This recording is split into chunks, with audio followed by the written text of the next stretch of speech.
Ladies and gentlemen, welcome back to Buffalo Sports Center. I am Don, and today we are going to talk about Elias Pettersson maybe being dealt to the Buffalo Sabres. But before I get to that, make sure to hit that like button and subscribe here on the YouTube, follow us on Instagram, and join the Discord.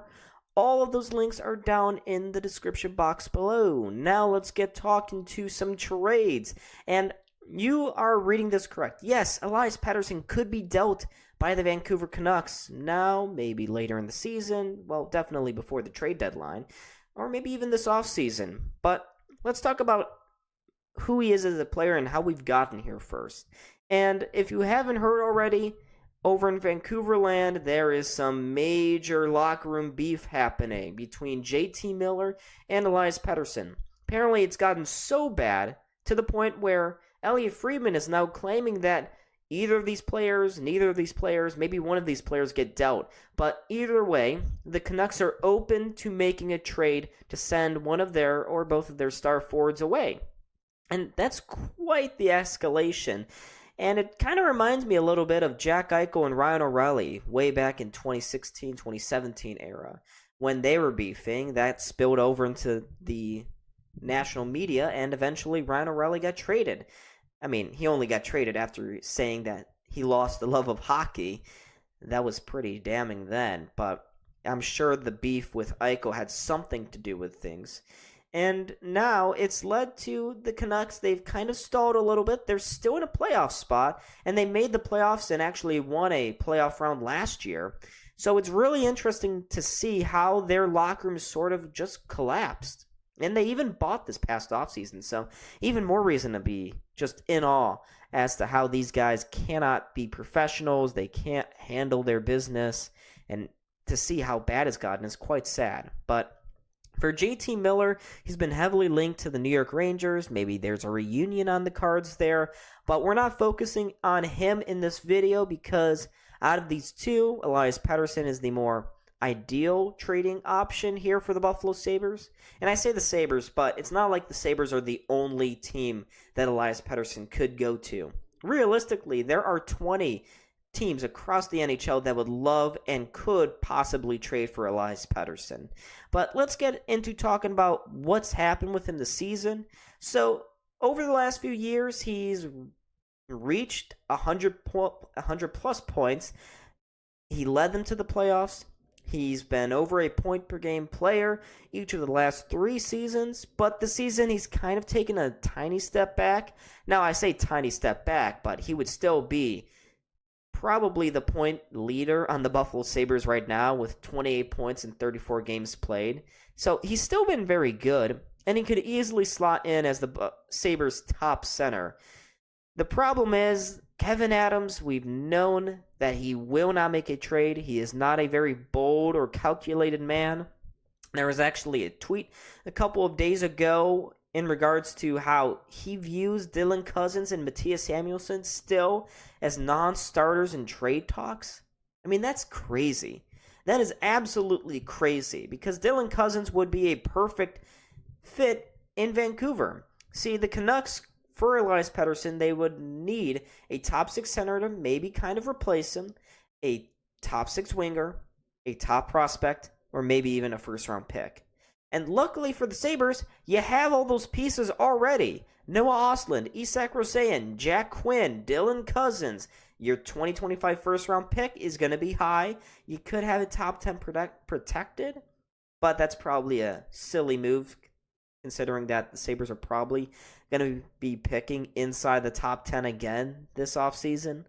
But you have all the pieces here in this organization to make a move. Elliotte Friedman named the Sabres as one of the top teams who could trade for Pettersson. The problem is that Kevyn Adams is a donkey who doesn't really know how to value his players properly.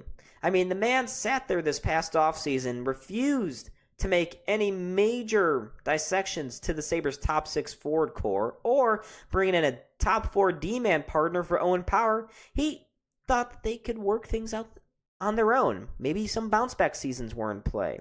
No. This man is a terrible judge of NHL talent. Is he a good judge of draft picks? Yes.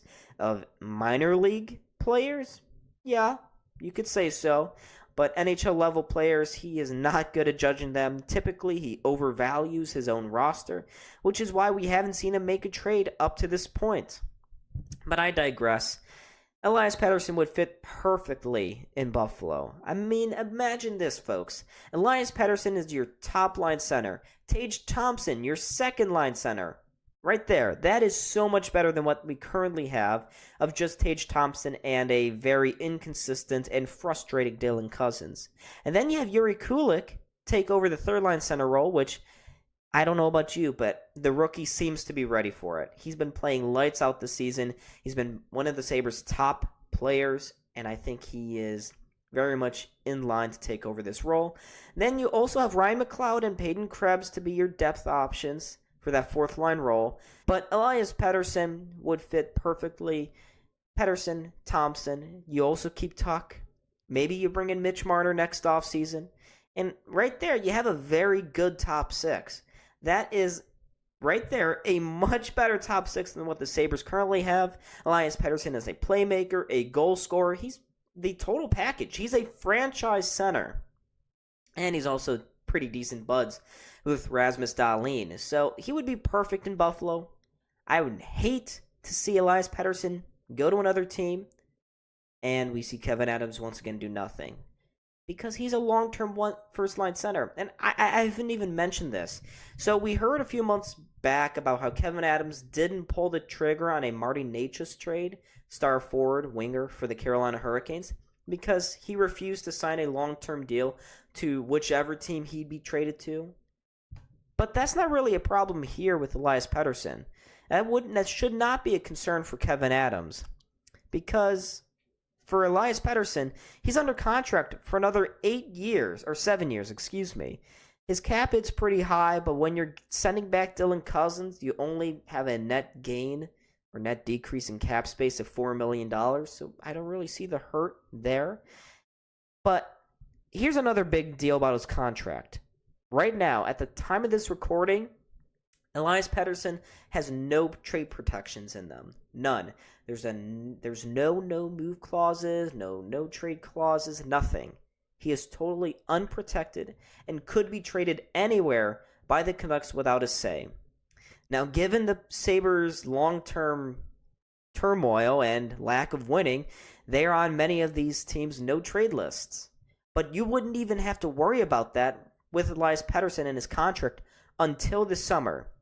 His trade protection kicks in the offseason, and after that, the pool of suitors for Elias Pettersson goes down significantly. So if you're the Buffalo Sabres, if you're Kevin Adams, make a move now. Do it now while you still have the chance to possibly land Pettersson. Now, it's not like the Sabres, like I said, are the only team interested in Elias Pettersson, but they are one of the top teams who can give Vancouver what they want. And because of all of those reasons, the Sabres have to make this trade, right? You need a franchise-altering move to re-kickstart this so-called rebuild. I mean, all of the pieces are there for the Sabres to make this trade. Vancouver's willing to do it. Elias Pettersson could be willing to do it. The only question is, are the last place and regressing Buffalo Sabres willing to do it? But anyways, folks, thank you so much for watching this video. I was Don. This is Buffalo SportsCenter. Make sure to hit that like button and subscribe, and I hope to see all of you in a video very, very soon. Peace out.